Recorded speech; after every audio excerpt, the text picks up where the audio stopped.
The mapping thing, what's interesting there? You know what I learned, which I was really surprised at. Don't know why I didn't think about this. Microsoft, and I'm sure Google does too, but Microsoft, we'll talk about it, has a pretty good idea of how connectivity works around this country Mm-hmm. Yeah. because it can see who's using it and who isn't. Right. Right. Right. Imagine what Google and Amazon know. Why are we trying to guess what's happening when all these guys, they already have all the information? Hi, it's your host Larry Ortega breaking off another feel good story. It's why we do what we do. Super excited and thankful to be talking to Cindy Aden from Shelby. Let's get right into it. What inspired you to join Shelby? How did what engaged you? What was your why? Well, I learned of Shelby when I became uh, the Washington State Librarian in 2016. And the woman who was the Shelby rep at the time was the state librarian for Montana, another, rural state. She would talk about what, was going on, what the initiatives were.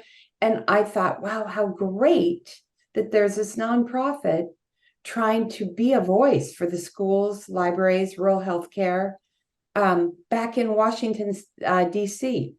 So I enjoyed it. She asked me to follow her when she stepped down. And once I was working with Shelby, I just kept getting more engaged. And So what year was that for you? Around what I time? probably joined in maybe 18. I think maybe that was when I did. And I became a representative to this group of state librarians. Then I Okay. was on the board. Then they put me in an officer position and they just kept starting. And now, of course, I'm the chair of the board for Yeah. another year. It's a 2-year term and it'll end next December. Okay. Well, congratulations for that. I think that well deserved. When I was reading your background, I was like, wow, we have so much in common. Our anchor institutions, our libraries and schools represent a key learning space, particularly for when you have under-resourced communities that don't have access. And these institutions are right smack dab in the middle of the barrios and the communities that don't have it. One of the things that I saw from your annual report is that you were kind of disappointed that we still hadn't had an FCC commissioner appointed, and now we do with Anna. And I was wondering if you could share a little bit about what your goals in terms of meeting with her is, and getting her acclimated to y'all's work. I think that has already happened. We have this incredible executive director. His name is John Winhausen. I believe he was originally trained as a lawyer. I think he may have worked in the FCC for a while. He's the guiding light of the organization. And one of the things that makes Shelby so effective is that it has a lot of conversations with the various commissioners, with the commissioner's staff, with legislative offices and their staff who are trying to figure out what the most effective way is to work with the FCC, to think about E-rate, to consider some of the issues of underserved anchor institutions. So John and now his colleague, Kristen Correra, have built a great network of ways of interacting. Larry, you would love our conference. We just had it in October. Next year, it will be early in October. It always happens in the fall. It's called Anchor Nets.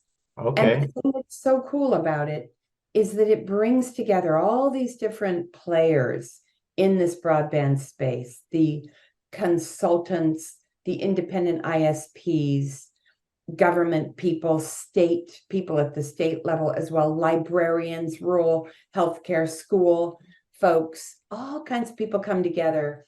But Shelby, because of its position right there in DC, the conference is always held right next door in Arlington, has all kinds of people. We had someone from the White House whom I got to interview for our opening session, very enlightening. People from the NTIA, various FCC and congressional people come. So you really get a feel for Yes. how people in Washington are thinking about these issues and who the people are that are making things happen. A lot of the leadership, at least at the local level here in California, Southern California specifically, are just simply not aware. I'm talking about elected officials, appointed officials, And then, you boil that down to the community who's not able to hold anybody accountable because they themselves are not even aware. What are you finding at that level? What is the education or knowledge understanding level at this? It is very high among certain congressional offices. We've always had our champions.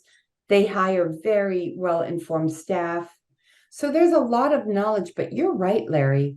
There can be a real gap between, especially the hyper local and some of the state and governmental. People are in different levels of awareness.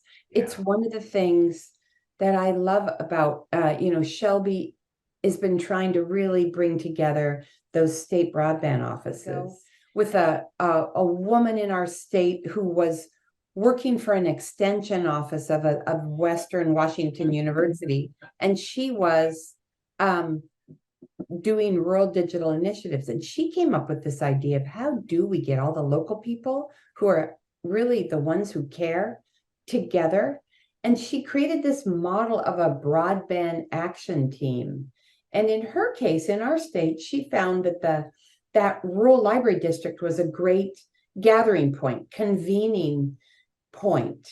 But the chambers of commerce, the local PUD, the school district, all those people who knew things had to be better, let's bring them together at this level and have them start talking. The tribes, we have many, as do you in California, we have many federally recognized tribes, 29, and many of them sit right next to a big rural library district, so the tribes would be invited.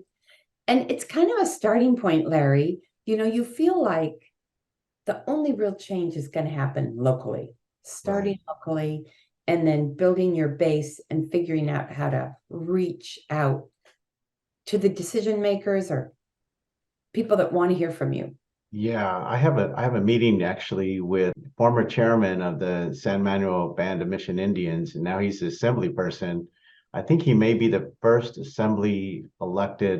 Native American to be elected to the assembly, which was pretty significant. He's a great friend. I've known him since we did a thing called People of Color. We brought together all of the minority groups in one space, and we talked about, how we are kind of better together, But he was an excellent role model for like what collaboration with the tribal governments meant. And we're now just kind of embracing that, right? We're now just getting like, wow, how important that is. And it was really, it's nice to hear you say that's part of your model.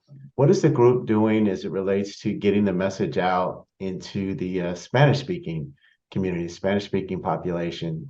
The three of us said, what could we do right away to give people internet? Because just to your point, those anchor institutions, that's where the internet is or should be. Let's see if we can get people to turn their routers to their parking lots. Can we create a drive-in Wi-Fi hotspot model? And he said, let's make a map. Let's make sure that someone can look at a map and see where they are. And I'd like to see all of your 364 libraries on that map.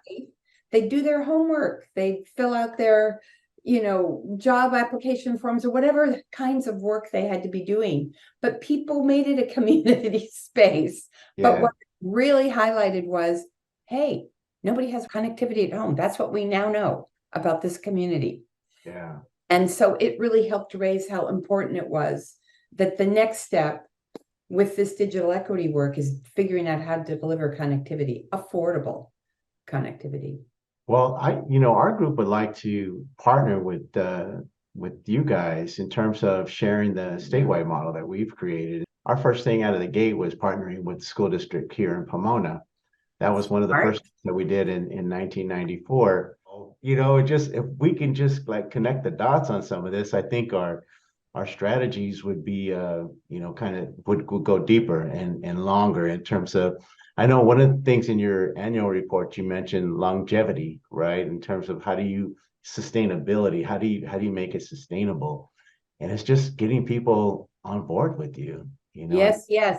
You're giving me so many ideas, Larry. One of the speakers from Shelby's AnchorNet's conference this past month, there were two people talking about really interesting community development models where they not only trained community members, young community members, to understand like digital navigation skills, how to use the internet, how to find things, how to avoid harmful and misleading information, which really can impact community resilience in a negative way if that happens. And it's such a danger that we're all facing now. And it's taken that to the next step, which is how do we teach these kids to install networks, run cable? How do we wire our communities? And the example was so amazing. It was Detroit. It was a poor, underserved neighborhood in Detroit. And they have a completely community-based model where those kids have created the connectivity. And there are lots of examples happening around the country, and your story needs to be shared. I mean, you need to come to Shelby next year and tell your story, but maybe you need to come on to one of our policy calls. Every other week, we have a guest speaker. And I tell you, the stories are inspiring, but the people on the call, there are over 100 people on the call every other week, and everyone has something to offer. And John Windhausen updates us on what's going on with policy, what conversations have happened. We just had a big win with Wi-Fi on school buses. A lot of times dollars are designated, earmarked, if you will, for our communities.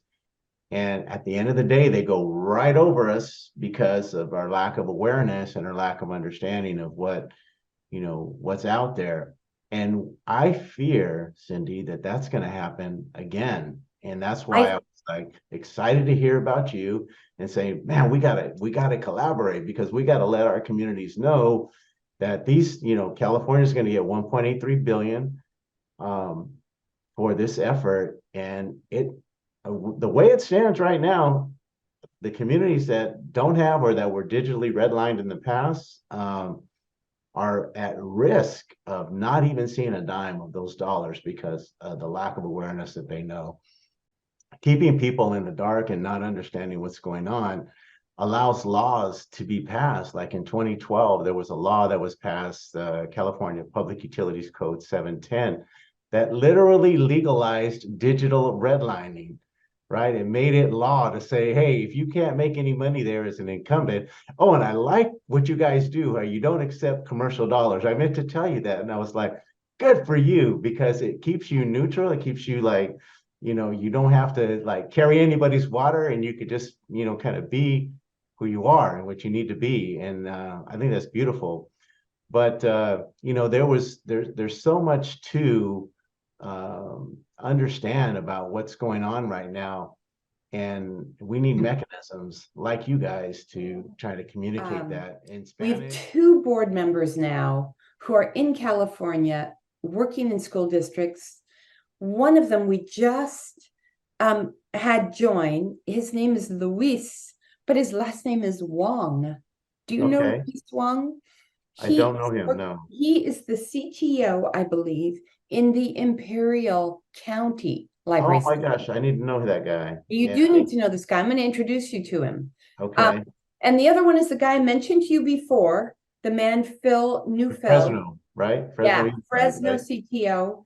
And the thing is that these guys could help you, I think, because both of them care a lot about their Spanish-speaking populations. They're trying to solve the school problem specifically. My other, one of the people I really admire in California, who's in this space, is the man who heads up the community, what's it called? The Higher Ed and Research Network, CENIC. Do you know about CENIC? CENIC? Yes.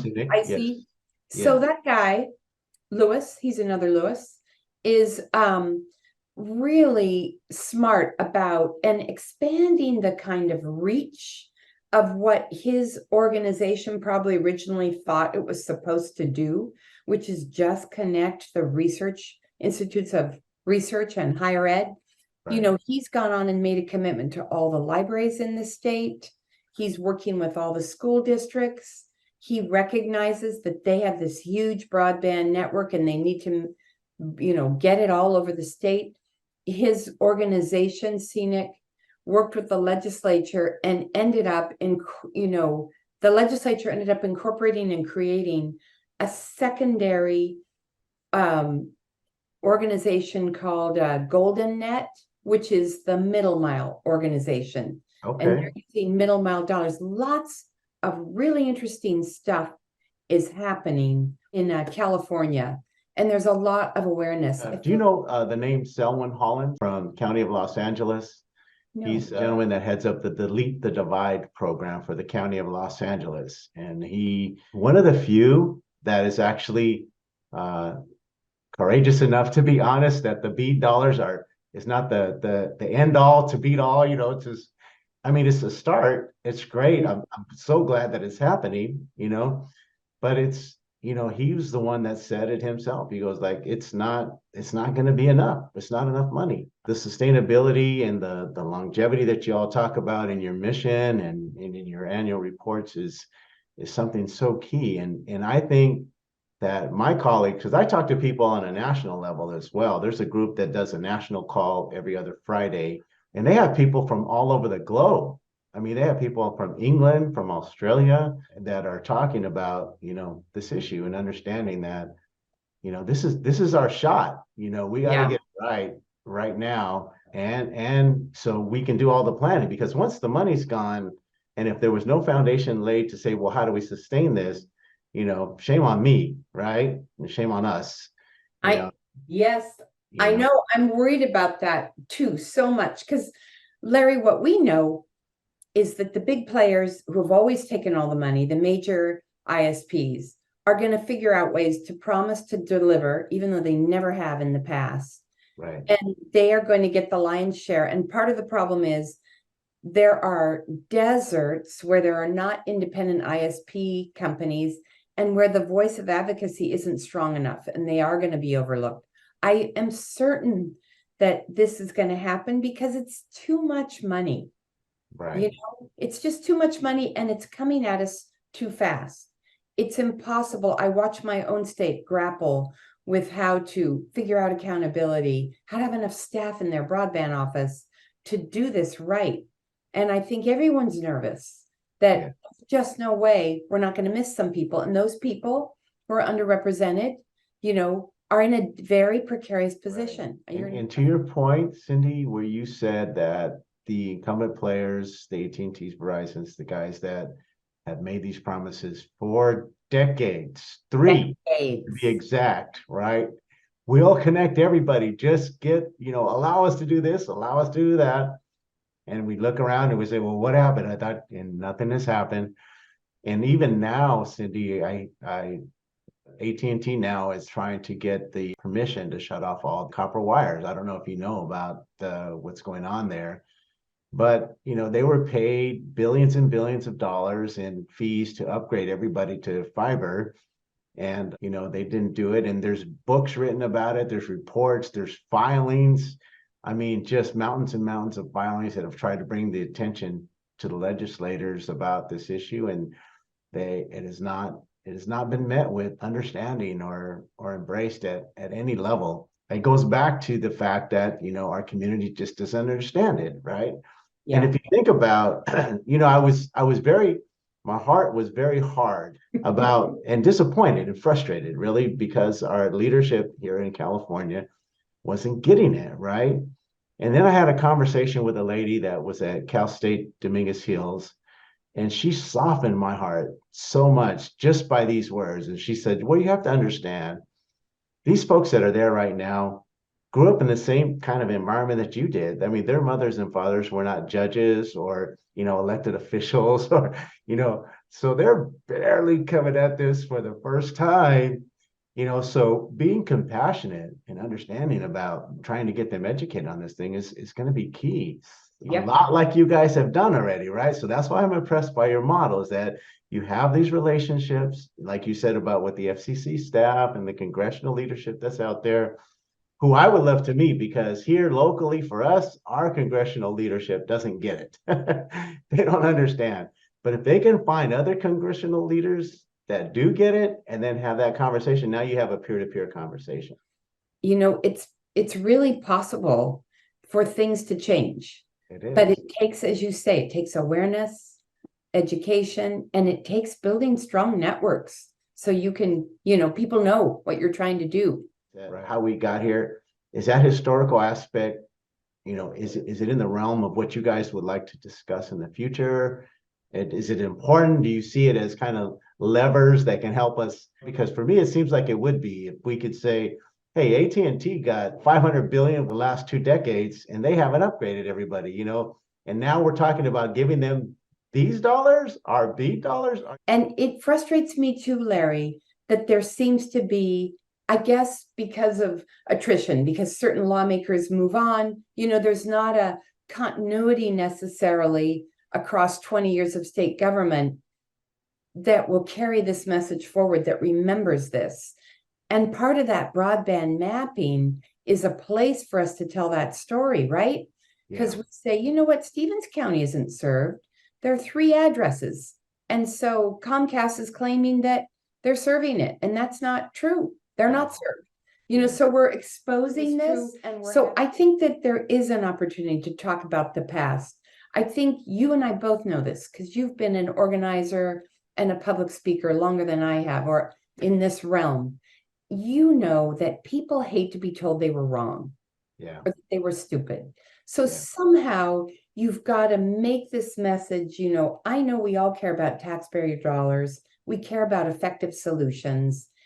Here's where we sit today. We've put a lot of money at this. It hasn't worked. How do we do it differently this time? Yeah. How do we make it really local and highly accountable?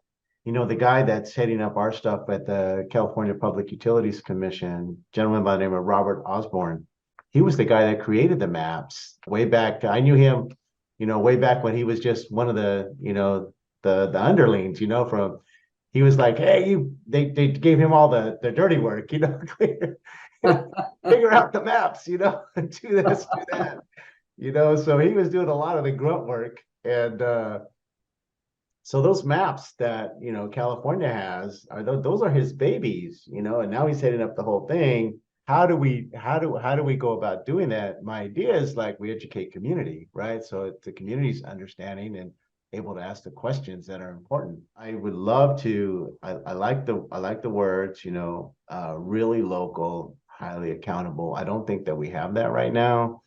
And as far as the maps are concerned, as I said, Rob was the guy that created them. Those are his babies.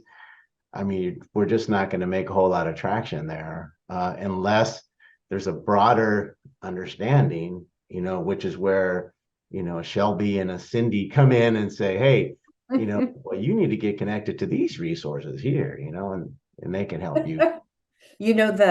The mapping thing, what's interesting there? What I learned, which I was really surprised at. Don't know why I didn't think about this. Microsoft, and I'm sure Google does too, but Microsoft, will talk about it, has a pretty good idea of how connectivity works around this country. Mm-hmm. Because it can see who's using it and who isn't. Right. Imagine what Google and Amazon know.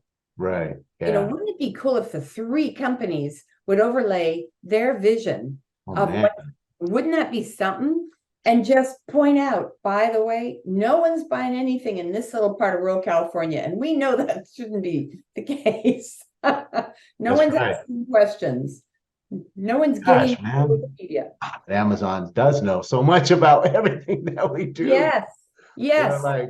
Everywhere. But I think it's a brilliant idea to say, well, let's get them all 3 together. Why are we trying to guess what's happening when all these guys, they already have all the information? They have a lot. And so, I'm going to ask my buddy Lewis Fox, who heads up Scenic. I'm going to ask him what he thinks about if that would give us something that we need, or if in his view, the state has collected this data well, and we maybe just aren't aware of how they've done it. I mean, whatever you need, feel free to call on me.